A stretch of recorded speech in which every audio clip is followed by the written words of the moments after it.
Nous allons commencer donc cette convention 2025 et je vais appeler pour animer la première table ronde qui a comme thème l'économie des enchères, Nathalie Moureau.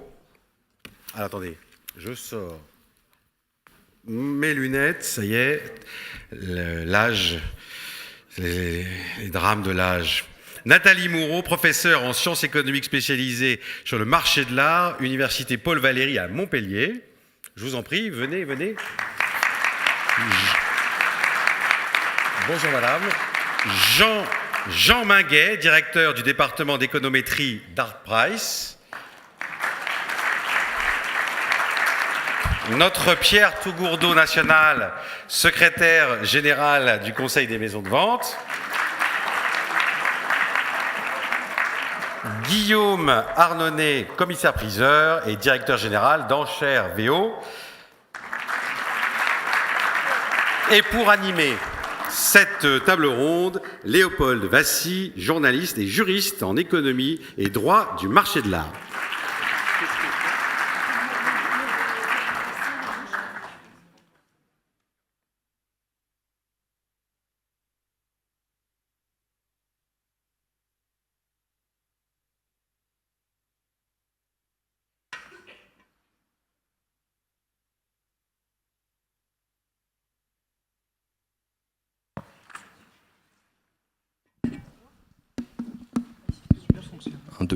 Parfait. Bien, bonjour à toutes et à tous. Merci au CIMEV pour cette invitation à présenter la première table ronde de cette grande messe annuelle des commissaires-priseurs autour de ce sujet qui est l'économie des enchères. C'est un sujet qui est brûlant, notamment parce que le marché de l'art connaît sa plus longue période de contraction du XXIe siècle.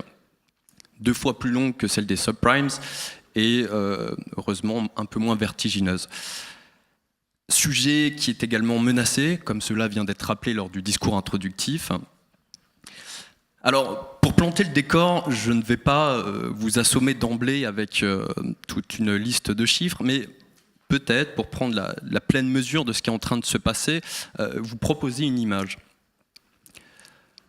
On a l'impression, depuis plus de 2 ans, voire même 3 ans pour certains secteurs, que les enchères et plus largement, surtout le marché de l'art, est coincé à bord d'un vol long courrier, beaucoup trop long, qui au lieu d'avancer est enlisé dans une longue spirale descendante, où tout le monde attend finalement de toucher le point le plus bas, d'atterrir, sans se cracher de préférence, pour enfin redécoller. Alors un rebond s'esquisse, mais la prudence reste de mise, et d'ailleurs tous les passagers ont gardé leur ceinture de sécurité, puisque tous les 6 mois, en fait, on a de nouvelles turbulences qui viennent s'ajouter aux précédentes. Alors la première turbulence, c'est une correction, somme toute, assez logique, qui vient finalement après l'ivresse post-Covid. On a une sorte, excusez-moi pour le terme, de gueule de bois. On a également un contexte géopolitique qui est extrêmement tendu. Et puis enfin, un climat d'incertitude qui est nourri par tout un tas de chantiers fiscaux et législatifs. Nous avons d'une part l'entrée en vigueur des dernières dispositions du règlement sur l'importation des biens culturels extra-européens, dont le dessein est tout à fait louable et nécessaire, mais qui se fera peut-être au prix d'une entrave de la fluidité des bonnes transactions. Et donc avec des répercussions économiques, même si on peut imaginer que les prix soient portés vers le haut. Ensuite, on a bien sûr les tarifs trumpiens, qui a semé la panique à partir du mois de mai. D'ailleurs, je profite de cette tribune pour faire une petite lecture actualisée quant au périmètre d'application de ces droits de douane. Le comité des galeries a obtenu une clarification officielle, et donc les œuvres d'art, et à rebours de ce qui était dit au mois de mai, les antiquités aussi sont exemptées de ces droits de douane, ce qui est une très bonne nouvelle. En revanche, les objets de collection, tout comme le mobilier, tout comme la bijouterie, eh bien, eux seront taxés. Et puis, dernière turbulence annoncée par les pilotes du pouvoir législatif, nos députés ont jugé opportun de mener une croisade contre le patrimoine et la culture, en taxant l'art au nom des biens improductifs et des biens somptuaires. Alors je ne vais pas revenir sur ce qui a été dit, ça a déjà été très bien fait, mais simplement, pour prendre la pleine mesure, la France ferait cavalier seul dans cette croisade. Quasiment aucun pays ne taxe les œuvres d'art au nom de l'impôt sur la fortune. On a quelques exceptions, la Suisse, l'Espagne, également la Norvège, bien que ce ne soit pas vraiment une place importante du marché, mais elles le font toutes de manière beaucoup plus raisonnée et nuancée que ce qui est envisagé chez nous. La France réussirait ce tour de force de s'appauvrir de son propre patrimoine tout en se privant de nouvelles richesses. Elle deviendrait un point de fuite avec finalement l'exode des collectionneurs, une délocalisation des ventes, et puis une raréfaction des acquisitions. Les conséquences de cette période de stress économique, eh bien, on voit que les maisons de vente vont repenser d'une certaine manière leur modèle. On voit émerger de nouvelles stratégies économiques et de nouvelles pratiques. On observe notamment un nivellement par le bas des estimations, une augmentation des frais d'acheteurs, augmentation également du côté des plus grandes maisons de vente, des ventes de gré à gré, alors que paradoxalement elles déclinent pour d'autres secteurs et auprès d'autres acteurs. Et puis du côté des maisons de vente anglo-saxonnes, on retrouve, fidèles à leur réputation en période de stress économique, un recours massif avec les systèmes de garantie. Je crois que l'exemple le plus éloquent est celui de la vente de la collection Louise et Léonard Riggio, dispersée au mois de mai. On avait une quasi-couverture intégrale par des garanties. Plus de 90% des lots étaient garantis aux enchères. Et puis également, on voit émerger de nouvelles pratiques. C'est notamment ce qu'a fait Philips en lançant les enchères prioritaires qui consacrent une nouvelle façon d'enchérir en amont de la vente pour avoir une remise sur les frais d'acheteur en cas d'adjudication. Alors, le tableau que je viens de dresser n'est pas particulièrement positif. Il mérite, à mon sens, d'être quelque peu nuancé, et ce à plus d'un titre. D'une part, parce que le volume des transactions augmente, et notamment la France est la première place mondiale des enchères en termes de volume de transactions, très loin devant ses concurrents. C'est notamment ce dont fait état le dernier rapport Artprice. Et pour nous en parler, nous accueillons donc Jean Minguet, qui est, comme cela a été dit, le directeur du département économétrique d'Artprice. Ensuite, il faut nuancer ce constat parce que, d'une part, les maisons de vente régionales, elles, connaissent un véritable dynamisme porté par une croissance à 2 chiffres, d'après le dernier rapport de 2024 du Conseil des maisons de vente. Et justement, pour nous en parler, nous donnerons la parole à Pierre Togourdeau, qui est secrétaire général du Conseil des maisons de vente et qui nous fera une approche un peu long-termiste sur ces différents rapports. Et puis également, tous les secteurs ne sont pas touchés de la même manière. Par exemple, le segment des maîtres anciens, lui, reprend des couleurs. Et puis on a un segment qui, lui, connaît une forte dynamique, c'est celui de la vente des véhicules d'occasion. Vous n'êtes pas sans savoir qu'aujourd'hui, les 3 plus grandes maisons de vente françaises sont des maisons de vente qui sont spécialisées dans ce secteur. Et donc nous accueillons aujourd'hui le directeur général de l'une d'elles, qui est Enchères VO. Et puis enfin, nuancer ce constat parce que depuis septembre, il y a un véritable regain, il y a un véritable rebond qui s'esquisse, que ce soit entre les redécouvertes de Rubens à François Boucher, que ce soit avec les ventes inédites sur le marché de Renoir, de Picasso, d'Yves Klein, avec tous les records qui suivent derrière, notamment lors de la Semaine de l'Art à Paris, qui a été historique. Record pour Oscar Dominguez, Paul Delvaux, Modigliani, Yves Klein. Je m'arrête ici, mais la liste continue. Hier encore, on a eu une magnifique adjudication pour le tableau de Caillebotte, qui a pratiquement triplé son estimation pour dépasser la barre du million d'euros. Et puis à l'échelle internationale, c'est le même constat qui est fait. Les ventes new-yorkaises qui se déroulent actuellement se passent extrêmement bien. On a un nouveau record mondial avec une toile de Gustav Klimt qui est la plus chère de l'art moderne. Idem pour les ventes londoniennes il y a quelques semaines.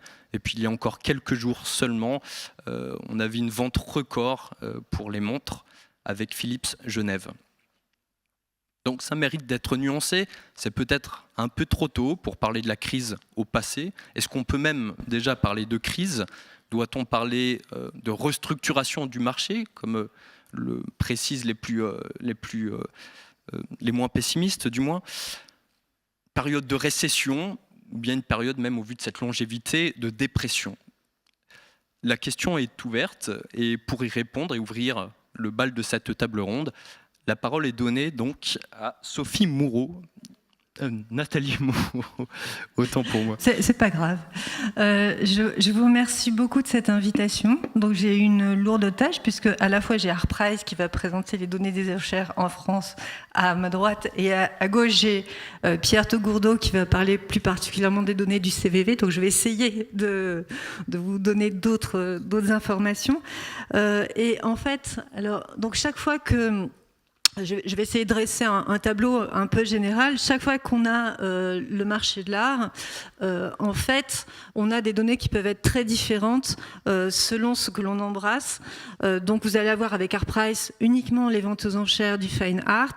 Et donc, pour ne pas répéter ce qu'il va dire après, je me suis fondée sur les données de Claire McAndrew qui donne un portrait du marché de l'art en ayant non seulement les enchères, mais aussi les galeries, donc ça embrasse plus large, et puis non seulement le fine art, mais fine art, art déco et antiquité. Et donc avec cette définition, elle nous donne un volume, enfin une valeur plutôt, et un volume aussi, du marché de l'art qui est le plus global possible. Et donc, on a, alors je me lève parce que sinon je ne vais pas voir ce que je vais faire, on a une estimation du marché de l'art cette année de l'ordre de 57 millions de dollars, ce qui est pour la deuxième année consécutive une baisse, on le sait tous, de l'ordre de 12%.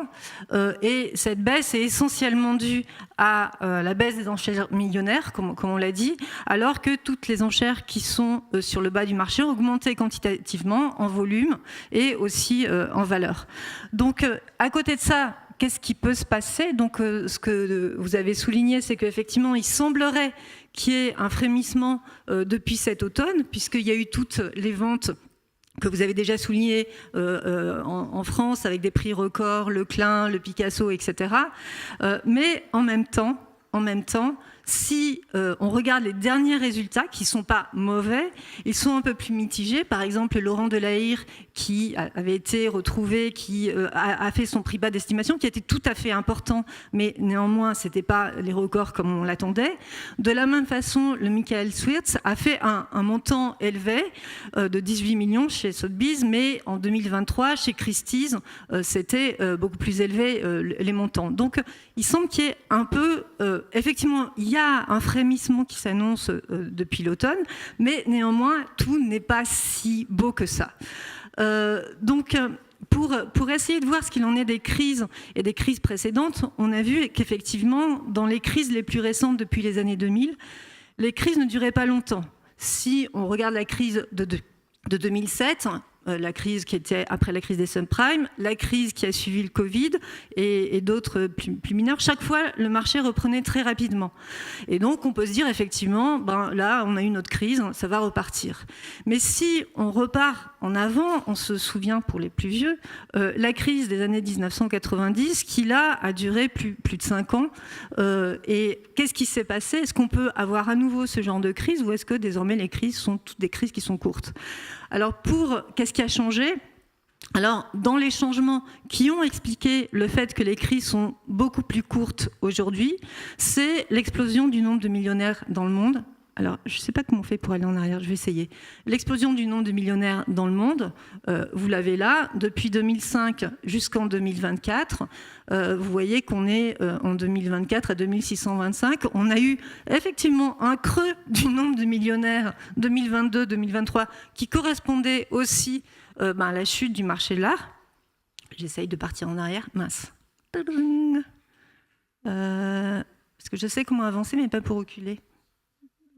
Bon, si je repars en arrière sur la diapo d'avant, en fait, ce qu'on voit, c'est qu'il y a un tout petit pourcentage en volume du nombre de transactions qui sont des enchères millionnaires et qui font en valeur l'essentiel du marché. Et si j'ai encore les données en tête de ma précédente slide, entre 2022 et 2024, ce tout petit nombre de transactions s'est passé de 0,7% des transactions, à peu près, de mémoire, qui faisait plus d'1 million à 0,0 je ne sais pas combien, et on est passé à 60% en valeur à 40% en valeur. Donc en fait, c'est cette baisse de ce nombre d'enchères millionnaires qui ont créé cette dépression très forte du marché, alors qu'en même temps, eh bien, on avait les œuvres les plus basses qui, elles, étaient plus nombreuses quantitativement, mais il en faut beaucoup pour compenser ces enchères millionnaires. Donc, et ce regain du nombre de milliardaires nous laisse à penser que peut-être effectivement le marché va repartir. En même temps, ça pose plein de questions de cette domination du marché par des milliardaires sur certains pays qui sont présents dans le marché de l'art. On parlait tout à l'heure d'Art Basel qui arrivait à Paris, mais il y a aussi le Qatar qui est dans Art Basel, il y a aussi Abu Dhabi qui est chez Sotheby's. Donc, on a aussi ces questions-là, et avec... Et ce qu'on voit aussi, il y a une évolution dans le comportement de ces milliardaires, c'est-à-dire qu'ils achètent des œuvres d'art, mais pas uniquement. Il y a aussi la montée des objets de collection. Et on a en tête le sac, par exemple, de Birkin, qui a fait 4 millions de dollars, d'euros, je ne sais plus. Et même, il y a des choses qui se passent hors enchères. Alors, il y a une carte de Panini de Lionel Messi qui avait fait plus d'1 million d'euros ou de dollars encore, je ne sais plus dans ces montants-là, mais et qui est passé hors des circuits d'enchères aussi. Donc, on voit aussi qu'il y a une évolution, même chez les milliardaires, du type d'objets qui sont collectionnés et achetés, qui n'atteignaient pas ces montants par le passé. Alors, si on veut avoir cette vision optimiste de l'évolution, effectivement, il y a cette montée du nombre de milliardaires, et on le voit aussi dans les chiffres du luxe, non pas des enchères, puisque LVMH, qui avait son chiffre d'affaires qui était en recul ces 2 dernières années, le dernier trimestre voit aussi son chiffre d'affaires qui augmente. Donc on peut se dire que le frémissement que vous avez dit, qu'on voyait au mois d'octobre, peut-être on va le voir aux enchères. En plus, comme l'a remplacé notre présidente du CPGA, il y a une montée de la place de Paris avec tout à fait une vague d'optimisme, arrivée de galeries internationales, Paris-Basel, les résultats qui deviennent positifs, un changement d'image de la ville. Donc je suis allée voir un peu dans le New York Times, et effectivement, en 2023, il y avait The New Darling of the European Trade, Paris, mais ça c'est le côté positif. Et si on creuse un peu plus, je vais passer à la vision négative, si on creuse un peu plus, on voit aussi dans le New York Times, alors c'était il y a un an, mais le 18 octobre 2024, il disait que effectivement Paris pouvait devenir un nouveau hub, mais il restait beaucoup de chemin à faire. Et effectivement, en dépit du Brexit qui a changé beaucoup de choses, qui a fait chuter les données au Royaume-Uni, la part de marché de la France n'a pas tellement changé. Elle a pris 1% peut-être, mais elle reste à 7%. Alors, effectivement, je le vois comme ça. On peut voir aussi que la part du marché est 7%, alors que la part de la France par rapport au monde est de 3%, donc le marché de l'art est dynamique. Mais en fait, même si les ventes sont très mobiles, finalement, Paris n'a pas profité tant que ça du Brexit. Et selon les données McAndrew, alors ce n'est pas exactement les mêmes que chez Artprice, la part du Royaume-Uni est de 18%. Je pense que sur iPrice, on a 6% et 16%, me semble-t-il. Voilà. Alors, donc, pour essayer de voir ce qui peut se passer avec ces éléments-là et savoir plus avant, est-ce que ça va être positif ou négatif, j'ai essayé de regarder quelles étaient les caractéristiques des enchères françaises par rapport aux autres enchères dans le monde, et donc en restant vraiment du côté des enchères, et ensuite en regardant les prévisions économiques, je ne vais pas être trop longue, les prévisions économiques de croissance dans le monde pour voir ce qu'on peut penser être le futur du marché de l'art. Alors, par rapport aux ventes aux enchères, je dirais que j'ai vu 2 caractéristiques. La première, c'est... alors, j'aimerais aller sur la diapo d'après, mais comme je ne sais pas retourner en arrière, je ne vais pas le faire. La première chose, c'est que si on regarde depuis 2000 jusqu'à 2020, la part qui a explosé en chiffres, en valeur et en volume aussi dans les enchères, c'est l'art contemporain. On le verra dans le slide suivant. Et c'est ça qui fait augmenter notamment les prix records. Et si on regarde la place de la France dans les enchères mondiales sur le post-war et le contemporain, elle n'est pas excessivement élevée, puisque vous voyez que sur le contemporain, on est à 3%. Sur le post-war, on est à 8%, et sur l'ensemble, on est à 6%. Donc effectivement, on bénéficie d'une situation meilleure sur Paris, mais sur les secteurs, le contemporain reste relativement faible, alors que c'est le secteur qui, sur les enchères, a pris le plus de poids. Et donc là, on le voit là, ça c'est les données d'Artprice que j'ai repris, à partir de leur rapport de 2020 qui comparait l'évolution. Et on voit tout en haut, si vous regardez, le chiffre d'affaires de 2025 qui est sur le contemporain et aux enchères de 1,44 milliard, en fait, équivaut au chiffre d'affaires de 2010. Donc, effectivement, on peut se dire qu'il y a une chute, mais c'est pas tant la catastrophe que ça, puisque en 2000, on était parti de 92 millions. Donc, c'est un secteur qui a explosé.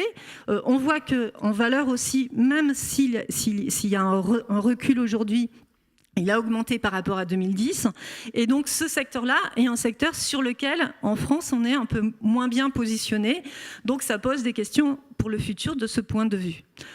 L'autre chose, c'est que si on regarde le prix d'adjudication moyen des enchères, ici, vous avez à la fois en valeur et en volume la part des différents pays sur le marché de l'art international, et on voit que la France, qui est en rose pâle, là vous l'avez en volume, c'est 18%, et en valeur c'est que 9%. Donc c'est des choses qu'on sait, c'est que les prix d'adjudication sont moindres que ce qu'on a à New York ou à Londres, et on a la même chose pour les vieux maîtres européens.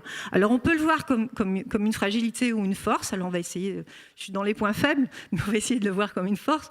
C'est lié au fait aussi que les places qui sont les places les plus spéculatives, ce sont Londres et New York, et quand les prix sont moins élevés, on est moins spéculatif, et du coup quand le marché retombe et la spéculation retombe, on en souffre moins, et ce qui explique aussi qu'aujourd'hui la France se tienne peut-être pas trop mal par rapport à d'autres pays.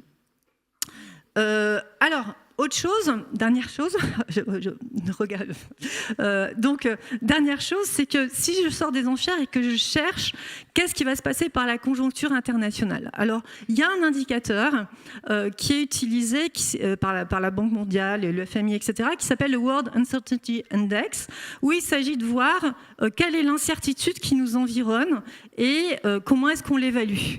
Et donc, pour ce faire, ils prennent le nombre de fois où le mot incertain, risque, etc., est marqué dans des rapports internationaux, et ils regardent relativement à l'ensemble du rapport quel est le pourcentage de présence de ces mots, et qu'est-ce qu'on voit. Alors c'est pas le marché de l'art, hein, mais qu'est-ce qu'on voit? On voit qu'on est passé en 2025, vous voyez le taux d'incertitude, alors qu'au moment du Brexit on était là, et au moment du Covid, on était tout en dessous. Donc on a bien dépassé l'incertitude de ces moments-là. Donc c'est des choses qui ne sont pas très favorables pour les affaires, qui créent un certain attentisme. Alors j'ai essayé de faire un petit jeu, un jeu, si on peut parler ainsi. J'ai regardé dans le rapport de Claire McAndrew, dans Artprice ça n'a pas marché. J'ai regardé dans le rapport McAndrew le nombre de fois où le mot incertitude, volatilité, risque était employé par rapport à l'ensemble du nombre de pages. Et grosso modo, sur un rapport de 260 pages, on a ce mot-là, tous les 4 pages. Donc ce qui montre que la certitude est aussi très élevée sur le marché là, ce qui crée un attentisme et qui n'est pas forcément très favorable. dernier tableau, c'est les prévisions de croissance de la Banque mondiale de juin 2025. Donc, il y a les économies avancées, les économies émergentes et en développement. Je ne veux pas vous mettre plein de chiffres, mais si vous regardez la première ligne, vous voyez qu'en 2022, on était à un taux de croissance de 3,3 et à partir de 2025, on est de 3, de 4, de 6. Donc, il n'y a pas une reprise mondiale et ce qui laisse augurer une situation pas forcément merveilleuse, je ne dis pas non plus catastrophique, pas du tout, sur le marché. Alors, ceci étant, pour modifier un peu les choses, c'est qu'on voit que les dernières prévisions justement ont encore diminué ces prévisions. Pour finir quand même sur une note optimiste, il ne faut pas oublier l'essentiel, c'est qu'on est sur un marché où il y a un rôle central qui est celui des anticipations. C'est-à-dire que la confiance, vous le savez tous, dans les affaires, joue énormément et 2, 3 éléments positifs peuvent retourner les anticipations, redonner confiance et relancer le marché. Et donc, même dans un contexte qui globalement est morose, il faut raison garder. Les anticipations, c'est le fil conducteur des crises et un coup de marteau bien placé peut parfois suffire à ranimer le rêve. Et vous avez parlé de données merveilleuses, et celle de Klimt hier ou d'autres en octobre en France nous donnent cet espoir. Je vous remercie.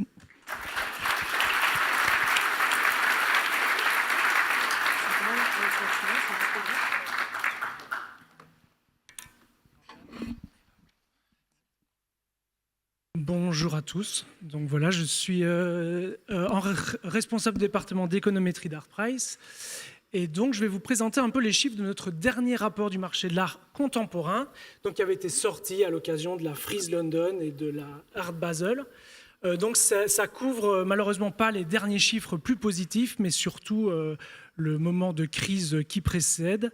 Et donc, c'est le deuxième semestre 2024 et premier semestre 2025. Donc, j'ai choisi de vous prendre aussi un petit focus sur le marché pour vous expliquer un petit peu comment est-ce qu'on fait une méthodologie sur les ventes aux enchères et pourquoi est-ce qu'on essaie un petit peu d'être rigoureux dans nos analyses. Alors, je vous ai pris, donc bien sûr, on part de ce constat, malheureusement, depuis 2-3 ans, qu'il y a un ralentissement du marché, que les galeries prennent de pleine face, surtout, mais aussi aux enchères. Et là, je vous ai fait un réajustement de prix. Je vous ai pris un exemple c'est pas une des signatures les plus spéculatives normalement, c'est plutôt un pilier du marché aujourd'hui, Georg Baselitz. Et je vous ai pris cette grande toile Victor Day, qui avait été acheté $880 000 à Hong Kong chez Christie's en 2022 et qui a été revendu en septembre dernier moins de la moitié. Donc voilà, on part un petit peu de là. Donc ça concerne pas que la France, hein, mais c'est des réajustements très importants. En termes de valeur, ça reste des montants gros pour le commun des mortels, mais voilà, il y a des réajustements importants et on voit qu'avant c'était quelque chose de peut-être plus positif par rapport aux estimations et maintenant on est dans quelque chose d'un peu plus négatif. Donc voilà, comment est-ce que nous on va passer à Artprice de cas particuliers à des études un petit peu plus macroscopiques? Eh ben on a cette méthodologie qui a été déjà un petit peu soulignée, c'est que nous on se focalise sur le fine art. Vous avez l'ensemble des catégories ou des médiums qu'on inclut dans sous cette appellation. On se focalise sur les ventes aux enchères publiques. On va revenir un peu dessus, sur ce que ça implique. Pour les besoins d'un rapport, malheureusement, on ne fait pas en euros parce qu'on essaie de toucher aussi une audience internationale. Donc, on est en dollars et on choisit d'inclure les frais. C'est pas mal de petits choix qui nous sont parfois... on demande de nous faire des petits ajustements, mais voilà, on pense qu'on fait toujours les choix les plus évidents. Et puis, on demande des artistes qui soient clairement identifiés. Ça veut dire un nom. surtout, et puis aussi, si possible, une date de naissance pour être sûr que ce soit des gens, que ce soit pas des homonymes. Cette caractéristique de notre base de données, elle a l'avantage de nous permettre de faire un découpage qui est systématique et assez simple. Dès qu'on a les dates de naissance de tous les artistes, on va l'utiliser pour découper, segmenter en 5 grandes périodes notre base de données. Ça a l'avantage, contrairement aux dates de création des œuvres, bien sûr, de ne pas manquer d'informations. Donc voilà, dans le cadre de ce rapport, on a choisi la définition un petit peu subjective des artistes nés après 1945, même si elle est assez habituelle. Elle peut tout à fait être un petit peu modifiée en fonction des besoins. Ça nous fait à peu près 1,6 milliard. Donc pour les artistes nés après 1945 aux enchères publiques, on essaie d'être le plus exhaustif possible sur ce canal de vente. Ce chiffre pris en absolu n'a pas tellement de sens pour tout le monde, mais il peut être comparé à d'autres périodes. On voit notamment qu'à l'échelle mondiale, une fois de plus, c'est quand même nettement moins que le chiffre d'affaires généré aux enchères par l'art moderne, mais c'est plus que l'art du 19e siècle ou les maîtres anciens. Alors, je me suis aussi plié à l'exercice d'essayer de remettre ça en comparaison par rapport à justement les chiffres d'autres rapports, dont celui de Claire McAndrew. Moi, j'ai 65 milliards pour l'année 2024. Je ne sais pas si c'est tout à fait les mêmes que vous, Madame Moreau. Mais donc voilà, avec un... Ouais, moi, c'est ça. Bref, on les comparera après. C'est étonnant qu'il y ait déjà une différence par rapport à ça. Donc bien sûr, donc nous, c'est la toute petite partie rouge qu'on regarde dans notre rapport du marché de l'art contemporain. On voit que si on regarde les 5 périodes, c'est déjà un peu plus gros, mais on est quand même très loin de l'assiette de Claire McAndrew, qui inclut bien sûr le design, les antiquités, donc en vente aux enchères publiques, mais aussi les ventes en galerie et puis les ventes privées en maison de vente. Donc ça, on en reviendra peut-être. C'est vrai que c'est un segment qui est en train un canal de vente qui est en train de grossir comparativement aux deux autres. Nous aussi, ça a l'avantage de toutes nos données, elles sont adossées à des résultats très concrets. Donc il n'y a pas d'extrapolation, il n'y a pas d'estimation. Il y a des lots qui ne sont pas listés pour des raisons sur lesquelles on reverra peut-être. Voilà, on a des doutes par rapport à certains résultats ou des choses comme ça. Mais en tout cas, tous les résultats qui sont inclus dans nos rapports, on peut voir le détail dans notre base de données. Donc je vous ai pris un exemple d'un artiste français, d'un jeune artiste français qui fonctionne très bien et qui a eu sa première grande vente aux enchères à New York, malheureusement. Donc, comme je vous disais, il y a pas mal d'autres informations qui sont utilisables. On s'appelle Art Price, mais d'autres choses nous intéressent quand même que le prix, les techniques et tout ça. On peut faire des statistiques sur l'huile contre l'acrylique, des choses comme ça, les dimensions. Et puis, il y a pas mal de prix quand même qui sont inclus dans des ventes aux enchères avec différentes monnaies. Bon, on en reviendra peut-être. Ça nous permet aussi de regarder les frais acheteurs, en tout cas, comment ils évoluent et tout ça. Et puis, il y a pas mal d'autres informations comme la provenance qui est aujourd'hui une grande importance sur les résultats. On l'a encore vu à New York. Donc voilà, toutes ces informations, elles sont listées sur notre site. Donc si maintenant on prend un petit peu de la hauteur, ça fait 3 ans qu'on remarque une espèce de dichotomie sur le marché de l'art avec un produit des ventes qui lui est en baisse et un nombre de transactions pour l'art contemporain, encore une fois à l'échelle mondiale, qui augmente. Bon, la raison la plus évidente et qui a déjà été expliquée maintes fois aujourd'hui, c'est que c'est les petites transactions qui aujourd'hui sont de plus en plus présentes. Et ce n'est pas seulement sur les médiums un petit peu moins nobles, mais même sur la peinture. On remarque que les peintures vendues moins de $2000 connaissent presque une croissance exponentielle. Je pense qu'il y a plusieurs raisons. Il y a d'abord une accélération de la rotation des œuvres. Les gens les gardent moins longtemps. Il y a des œuvres, comme le répétait notre président, qui tombent, qui étaient chères avant et qui tombent dans ces œuvres pas très chères. Et puis après, il y a beaucoup de nouvelles œuvres aussi qui cherchent encore un prix. Ça me permet également de vous dire un petit mot sur notre fenêtre d'analyser, c'est celle des artistes nés après 1945. Il y a un biais quand même, le fait qu'il y a de plus en plus d'artistes qui ont un second marché et qui sont présents dans nos rapports, dont Paul Tabouret, qui n'était pas du tout présent il y a 20 ans, puisqu'il était encore enfant, et aujourd'hui il fait partie de nos rapports. Donc voilà, il y a quand même une fenêtre qui est de plus en plus grande. Et pour essayer d'un petit peu contrebalancer ça, on fait un focus sur l'art ultra-contemporain, qui est une nouvelle segmentation assez habituelle, des artistes de moins de 40 ans. Donc cette année, c'était tous les artistes nés après 1984, l'année d'avant, tous les artistes nés avant 1983, etc. etc. Et vous voyez que le marché est un peu plus stable de ce côté-là, même si ça vaudrait la peine d'aller voir dans notre rapport en détail les tendances qu'on voit. Dans les choses positives à l'échelle internationale que nous on remarque, c'est une consolidation des prix quand même et des grosses valeurs sur le long terme. Ici, je vous ai pris la plus belle vente de ces 12 mois analysés, qui est Baby Boom de Jean-Michel Basquiat. Donc le prix, il est bien loin des 100 millions de dollars qu'un Skulls avait pu atteindre il y a quelques années, mais on est quand même encore à 23 millions. Ce qui est 18 fois plus que le prix de cette œuvre lors de son précédent passage aux enchères, il y a 24 ans. Donc ça, pour nous, c'est assez positif. Alors heureusement, la diapo est très grande, donc vous allez peut-être voir un peu. Là, je vous ai mis visuellement les 30 plus belles adjudications mondiales donc des 12 derniers mois aux enchères pour des artistes nés après 1945, encore une fois. Et il y a pas mal de noms, vous connaissez, il y a un petit peu de changement, mais on reste quand même sur Basquiat qui domine le marché, Jeff Koons qui est quand même encore présent, même si les prix ont été nettement réajustés. Vous avez Maurizio Cattelan, bien entendu, avec sa banane en fin d'année 2024. Il y a encore quelques artistes chinois, ici et là, dans les prix importants. Mais ce qu'on remarque surtout, je vais terminer un peu par là, c'est la présence de plus en plus importante des artistes femmes. Donc il va y avoir de l'abstrait avec Cecily Brown, il va y avoir des nouvelles entrées avec Lisa Bryce, qui était entrée ici en début d'année avec une enchère à près de 7 millions de dollars. Donc voilà, il y a des choses qui bougent. Et je veux dire, le résultat peut-être le plus symbolique, c'est que pendant que Jeff Koons, qui reste l'artiste vivant le plus cher historiquement, avec son Rabbit qui avait été vendu 90 millions il y a quelques années, cette année, il est dépassé par une œuvre de Marlène Dumas. Donc voilà, pendant que les prix sont en train un petit peu de tomber, il y a quand même une augmentation du prix record pour une artiste femme vivante, Marlène Dumas. Donc voilà, c'est quelque chose de positif qu'on a voulu souligner.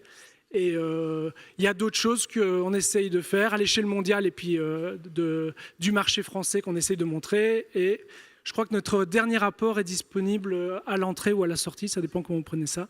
Donc voilà, et après je répondrai à vos questions, Monsieur Vassy. Merci.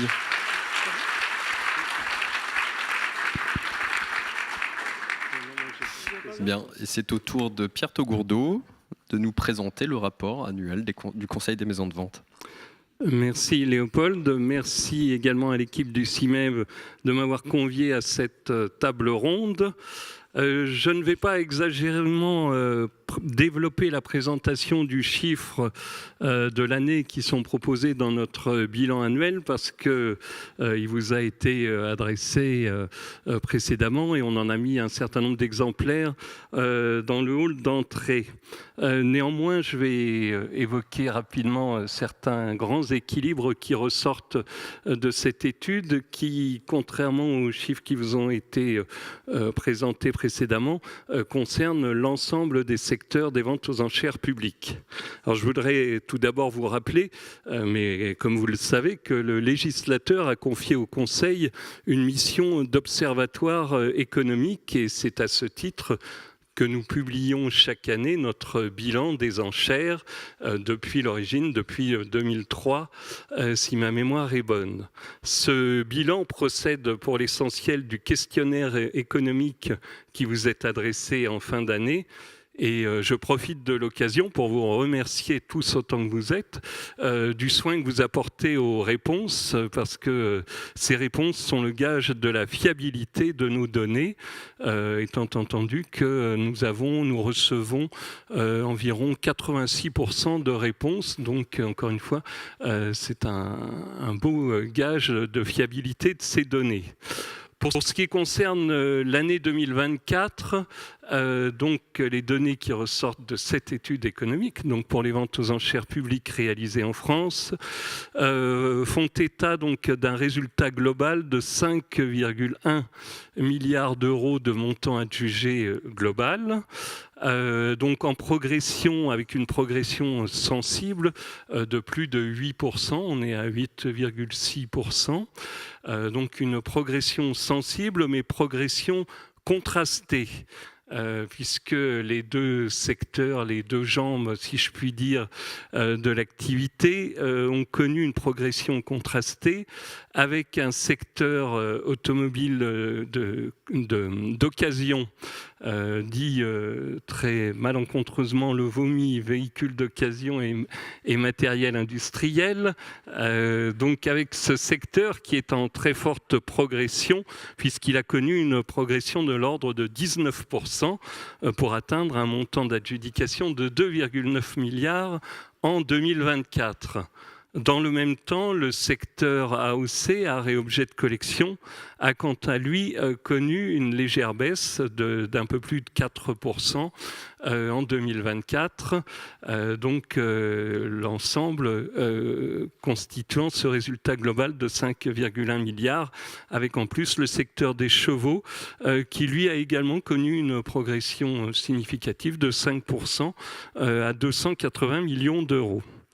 Donc ce marché est globalement, enfin ces données sont globalement positives, mais je souhaitais donc par-delà ces données brutes, encore une fois dont vous avez déjà eu connaissance, m'attarder sur une approche dans la durée et de voir comment dans le temps long ces chiffres avaient évolué, sachant donc, comme je vous l'ai dit, que nous publions ce bilan depuis plus de 20 ans.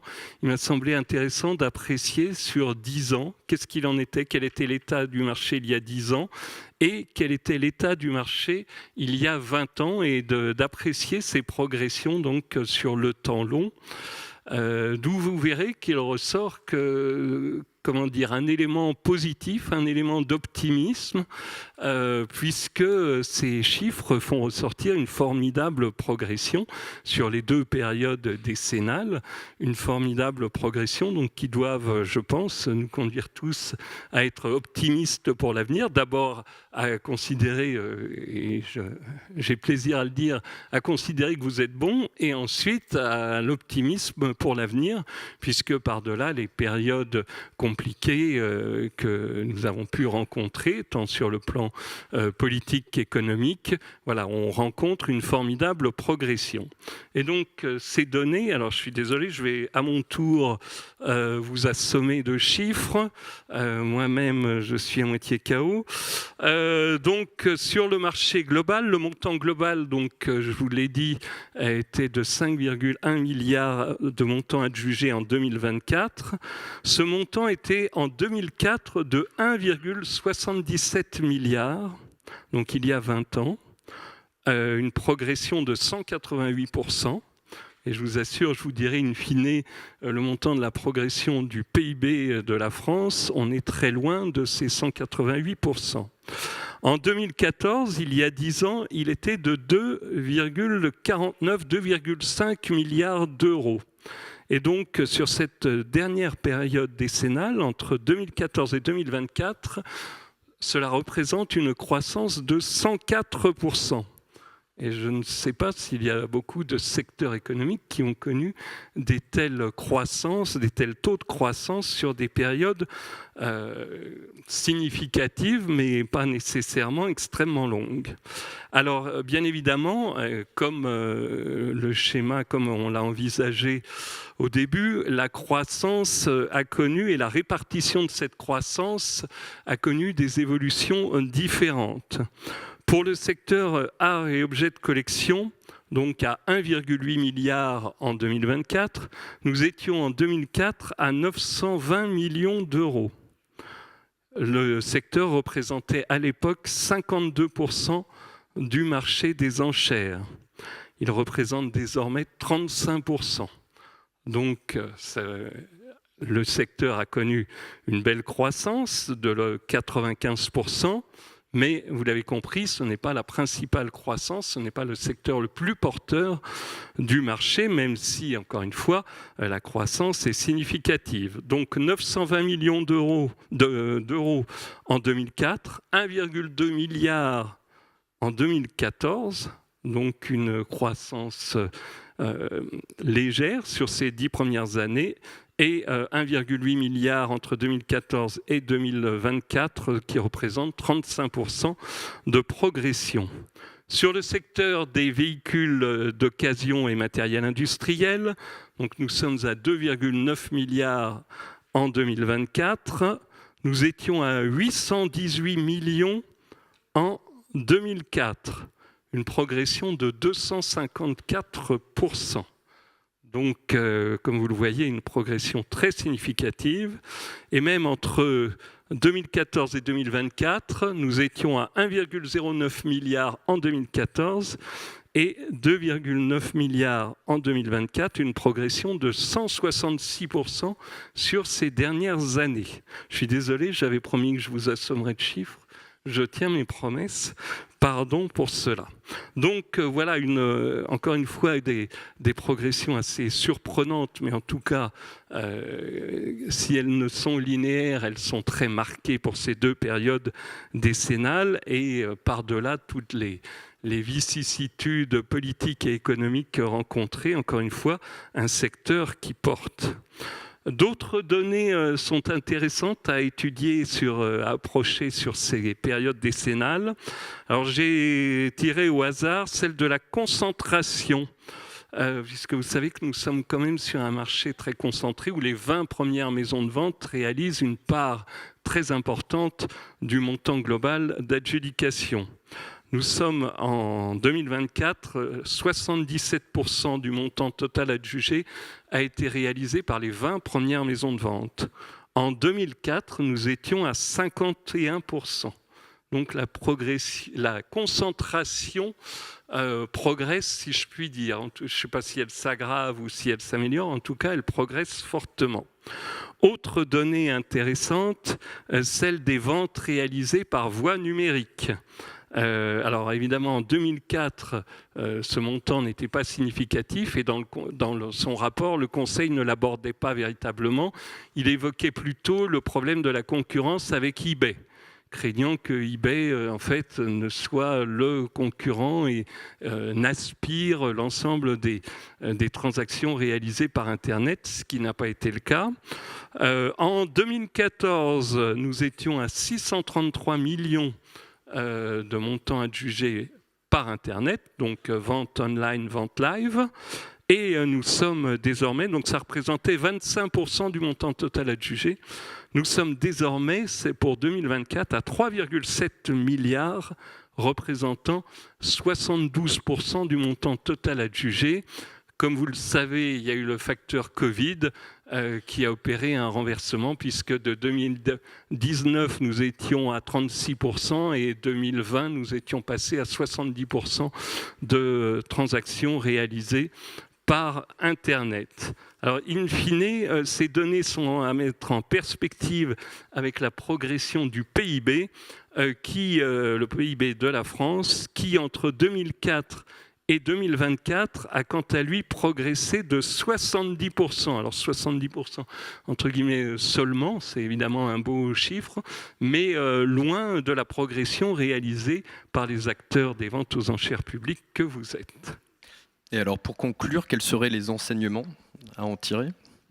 Alors, les enseignements à en tirer, donc encore une fois, il faut être positif, il faut être optimiste parce que tout cela démontre quand même une formidable progression d'ensemble et le fait que, quand bien même les équilibres ont été modifiés, voilà, le secteur reste, si je puis dire, ferme sur ces deux piliers que sont le secteur des véhicules d'occasion et le secteur art et objets de collection, même si on voit que la progression actuelle est plutôt portée par le secteur véhicules d'occasion. Alors on ne peut pas faire de projection inconsidérée pour l'avenir parce qu'il y a les contraintes fiscales, réglementaires qui s'accroissent pour les deux secteurs, pas de la même manière, mais pour le secteur des véhicules d'occasion, on voit bien que il est difficile d'apprécier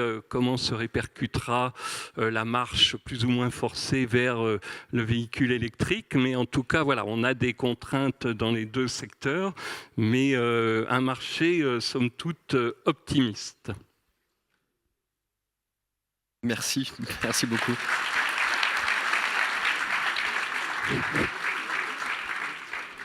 Et pour finir, donc, je donne la parole à Maître Guillaume Arnonnet, qui est directeur de VO Enchères, pour nous présenter les spécificités de ce secteur. Écoutez, merci aux représentants du CIMEF en premier lieu pour leur invitation. Écoutez, j'espère que je ne vais pas vous assommer, mais je vais vous parler de choses qui sont pas très glamour. On ne va pas parler d'enchères millionnaires, on ne va pas parler de véhicules de collection ou autre, on va vraiment parler véhicules d'occasion et véhicules de tous les jours. On va parler de la Clio, du Scénic et de la 308. Donc j'espère que ça ne va pas vous assommer, mais c'est le quotidien de ce que je fais moi chez Enchères VO. Donc je suis directeur général d'Enchères VO, et pour faire le trait d'union avec ce que vous faites vous au quotidien, je suis commissaire-priseur de formation, fils de commissaire-priseur comme beaucoup d'entre vous, et même petit-fils de commissaire-priseur. Donc j'ai vraiment quelques points communs avec certains d'entre vous dans cette assemblée. Nous, le marché du véhicule d'occasion est très spécifique. Je vais essayer de vous apporter quelques éclairages quand même pour mieux le comprendre.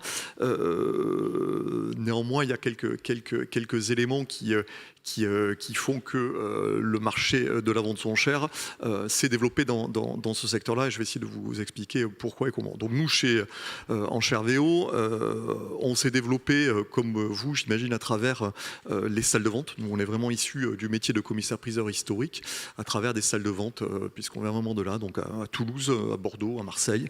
On s'est développé ensuite dans les années 2010 à travers les ventes en ligne. Donc on a suivi cette évolution. Aujourd'hui, les ventes aux enchères en ligne, c'est 50% de notre activité, donc c'est plus que du complément d'activité, c'est devenu vraiment une réalité.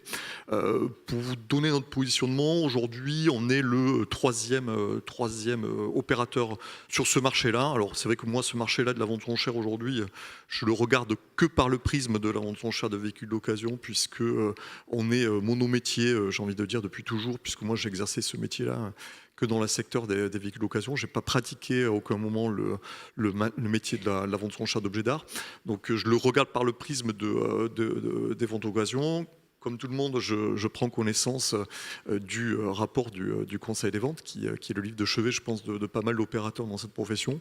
Et j'ai constaté, comme tout le monde, qu'effectivement, les ventes aux enchères de véhicules d'occasion, aujourd'hui, occupaient le podium des maisons de vente. Donc je suis petit parmi les grands, voilà, troisième sur ce marché-là, mais avec un trait d'union qui est que vraiment, et on y tient, on vient vraiment de ce métier de la vente aux enchères. Moi, je fais encore des ventes aux enchères toutes les semaines quasiment, et on a vraiment cette année-là de commissaire-priseur, puisque 100% des actionnaires de la société sont opérationnels de la société, donc pas tous commissaires-priseurs aujourd'hui, puisque les évolutions font qu'il n'y a pas que des commissaires-priseurs sur la structure, mais en tout cas, on est tous opérationnels à des fonctions de direction sur la structure. Quelques éclaircissements peut-être pour vous expliquer pourquoi le marché de véhicules d'occasion progresse depuis quelques années. Puis après, je vous expliquerai un petit peu le paysage concurrentiel de ce marché-là aussi. Je pense que ça peut être amusant de vous apporter quelques compléments d'information. Les chiffres, vous venez de les entendre, c'est pas compliqué. En 10 ans, le marché il a quasiment triplé, pas tout à fait. Je pense que cette année, on y sera. Donc il y a eu vraiment une progression très forte de notre activité. Il y a quelques explications qui sont accessoires, je vais quand même vous les donner. Vous l'avez entendu tous, il y a eu quand même une inflation sur le prix des véhicules d'occasion. Donc ça, objectivement, moi qui connais le marché depuis longtemps, effectivement, le prix des véhicules que l'on vend a progressé, et mécaniquement, on bénéficie quand même, nous, d'une inflation sur les véhicules, les prix du neuf, qui se répercutent sur les véhicules d'occasion. Donc là, il y a quand même une explication. Il y a une explication aussi parce que la profession a réussi à à saisir l'opportunité des ventes digitales. Donc si vous regardez un petit peu la structure des gens qui ont fait progresser les chiffres, il y a effectivement des gens qui viennent du digital aussi. Donc tout ça est un prisme de lecture de la progression des chiffres, mais il n'explique pas tout. Les deux principales raisons, alors excusez-moi d'avance, mais on va rentrer un petit peu dans la technique de notre métier et dans le marché de l'automobile.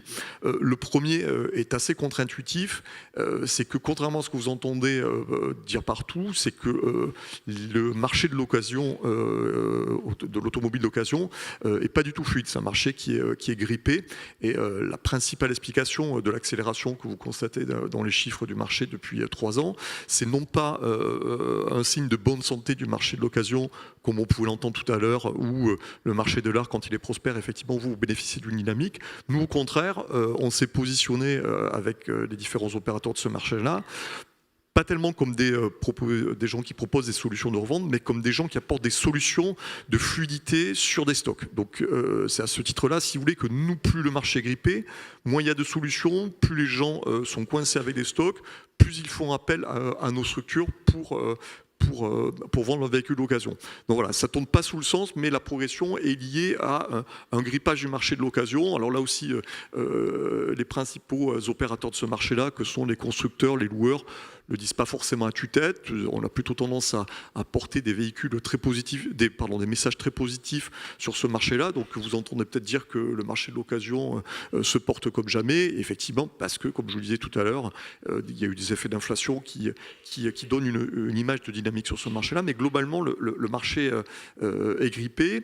Il est grippé pour plusieurs raisons. La première et la plus importante, c'est l'arrivée des véhicules électriques et thermiques. Il y a quelques années, nous qui baignons dans ce marché au quotidien, on avait des interrogations, on se dit ils vont arriver, ils sont là, ils vont peut-être être mis à la route. Bon voilà, ça y est, maintenant c'est devenu notre quotidien. En tout cas, c'est devenu surtout le quotidien des gens qui nous font travailler. Donc aujourd'hui, ils sont clairement préoccupés par ces véhicules-là. Ces véhicules, ce n'est pas forcément les véhicules qui nous donnent à la vente, mais en tout cas, le fait qu'eux soient occupés à vendre ces véhicules-là, ça a enlevé un petit peu, je dirais, d'attention autour des véhicules qui sont proposés historiquement aux opérateurs comme les nôtres, c'est-à-dire les véhicules thermiques, les véhicules un petit peu plus anciens.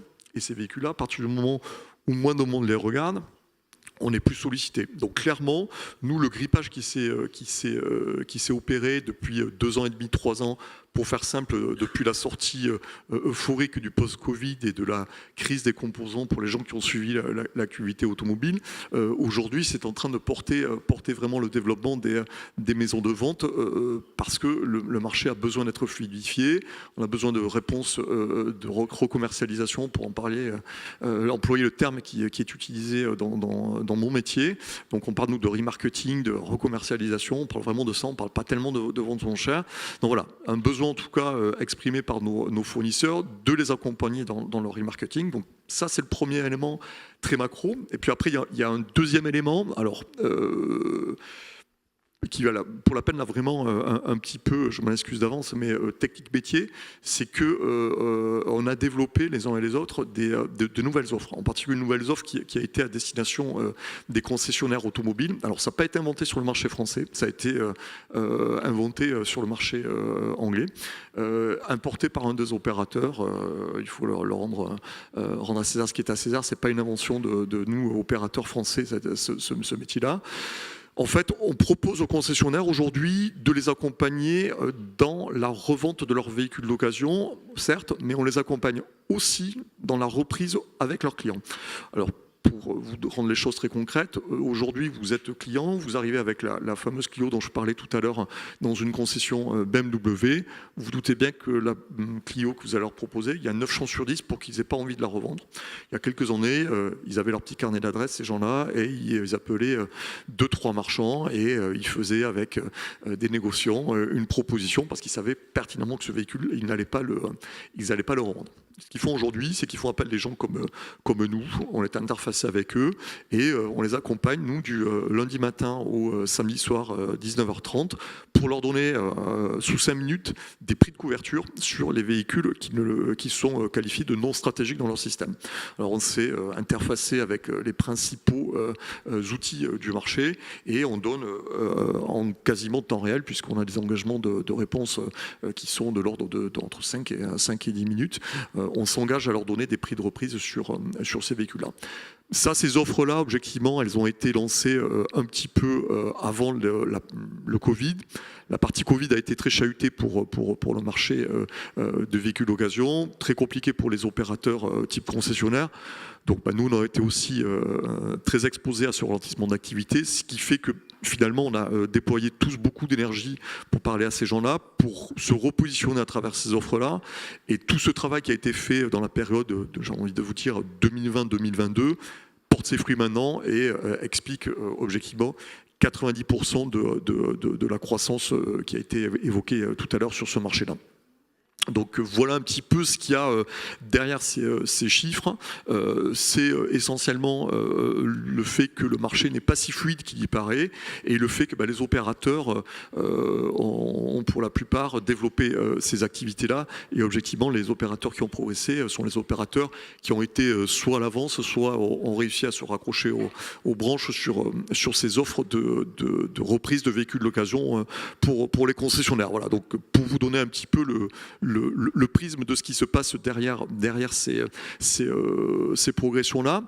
Si vous l'avez suivi aussi, cette progression-là, je répète un petit peu ce qui a été dit, mais nous, on est sur un marché qui est complètement concentré maintenant. Hein. Moi, j'ai le souvenir de premières réunions dans les années 2000, quand j'ai commencé ce métier-là, où on était encore une vingtaine d'opérateurs. Aujourd'hui, le marché de quasiment 3 milliards, à mon avis, cette année, on va y être. Si on prend les 3 premiers opérateurs, je crois qu'on représente 70% du marché, et 90% du marché, c'est 5 ou 6 opérateurs. Donc on est sur un marché qui est ultra concentré, avec des gros opérateurs qui sont tous quasiment, sauf nous aujourd'hui, soit filiales de grands groupes financiers avec des approches sectorisées, donc des fonds d'investissement qui ont pris le prisme du développement dans les métiers de l'automobile. Donc on est sur des financières, on est sur des family office, enfin voilà, des profils très financiers, des grands groupes industriels qui sont positionnés là-dessus, et les derniers des Mohicans, c'est quasiment nous avec un autre opérateur du nord de la France que vous connaissez tous, à être les derniers indépendants au milieu de tout ça. Donc voilà, ça c'est vraiment l'écosystème aujourd'hui des opérateurs de vente aux enchères spécialisés dans les véhicules d'occasion. Alors nous, ce marché, on ne le vit pas qu'à travers les opérateurs de vente aux enchères. Objectivement, c'est la guerre absolue entre nous, vous en doutez. Hein, donc c'est à qui tapera le plus fort. Hein. Bon, la concurrence, c'est notre quotidien depuis pas mal de temps. Alors il se trouve que nous, une des particularités aussi de notre métier, c'est qu'on est concurrents de nos donneurs d'ordre. Donc il y a quelques années, nos donneurs d'ordre n'avaient pas trop de possibilités que de passer par des intermédiaires pour revendre eux-mêmes en direct les véhicules. Donc ils se sont malheureusement outillés depuis pas mal d'années, parce qu'il y a quelques décennies encore, s'outiller d'un site internet, ça coûtait des centaines de milliers d'euros. Maintenant, aujourd'hui, ça coûte beaucoup moins cher. Donc ils sont tous à peu près outillés. Ils ont tous des stratégies de revente par leurs propres moyens. Donc ils ont la capacité aussi de nous benchmarker et de faire sans nous. Donc clairement, aujourd'hui, on se bat, nous, pour exister dans les stratégies de commercialisation de nos fournisseurs. Donc ce qui est un petit peu contre-intuitif, c'est-à-dire qu'on peut se retrouver dans une situation où on est concurrent de ce qu'au fond, en tout cas, on est à minima utilisé pour servir de baromètre sur ce qui peut se passer sur le marché, et on essaye d'être plus agile qu'eux, ce qui objectivement n'est pas infaisable, parce que on parle de constructeurs, on parle de loueurs longue durée, souvent filiales d'établissements financiers, donc ils ont quand même des environnements juridiques et commerciaux qui leur permettent pas d'être d'une activité folle là où nous, justement, on propose de la flexibilité, de la rapidité, de l'adaptabilité. Donc voilà, tous ces termes-là qui ne sont pas forcément les termes du quotidien d'un commissaire-priseur, mais qu'on est obligé de faire un autre. Donc ça, c'est la première des choses, c'est que dans ce paysage concurrentiel, nous, on a un petit peu les outsiders toujours, hein, c'est-à-dire que même si les gens dont je vous ai parlé, les gros opérateurs sont plus aujourd'hui issus de milieux financiers ou de milieux automobiles qu'il faut qu'ils ont plus d'affinité avec nos opérateurs. On reste quand même, nous, la profession des outsiders au milieu de ce métier-là. Et la dernière des spécificités, c'est qu'on a aussi des concurrents qui sont des concurrents qui viennent du monde du négoce automobile, hein, donc à travers soit une approche historique, ils sont de moins en nombreux. Effectivement, le développement de notre activité s'est fait aussi au détriment du métier de négociant automobile. En revanche, on a vu des opérateurs arriver à travers des profils qui sont plus start-up et qui proposent, entre autres sur les solutions dont je vous parlais tout à l'heure, d'accompagnement des distributeurs, de propositions de pricing, des choses comme ça, qui proposent des choses qui sont assez novatrices. Et objectivement, aujourd'hui, c'est des noms dont on entend parler de plus en plus souvent, qui, sous prétexte d'utiliser des termes de B2B et d'autres, ne tombent pas sous la coupe de la régulation du Conseil des ventes volontaires, mais qui concrètement font de la vente aux enchères comme nous on le propose en B2B. Donc aujourd'hui, clairement, on est en frontal avec ces gens-là.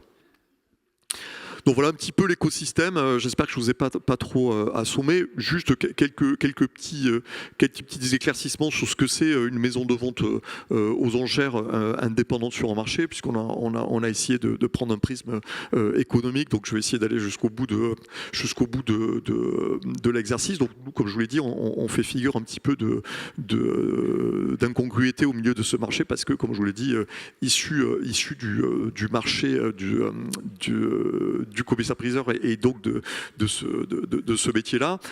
La spécificité de notre marché, nous, et c'est aussi notre force, et c'est pour ça que nous, on est encore là, c'est qu'on est sur un marché quand même, à la différence de vous, maison de vente spécialisée en objets d'art, avec une récurrence. Donc nous, le gros enjeu dans notre métier-là, aujourd'hui, et c'était déjà le cas hier, c'est d'essayer de rentrer dans des comptes et d'essayer de créer cette récurrence-là, qui fait que, alors on n'est bien sûr jamais acquis, jamais aucune certitude sur la pérennité de la relation, mais en tout cas, à partir du moment où on rentre dans une relation commerciale, on essaye d'avoir cette récurrence-là qui fait qu'on a une visibilité qui n'est pas non plus délirante, puisque tout ça n'est pas garanti ou contractualisé ou autre, mais en tout cas, l'historique fait qu'on arrive à se positionner sur une forte récurrence qui permet d'avoir un petit peu de visibilité dans ce métier-là. Voilà ce que j'avais à vous dire sur ce marché du véhicule d'occasion. Voilà, je vous remercie pour votre attention.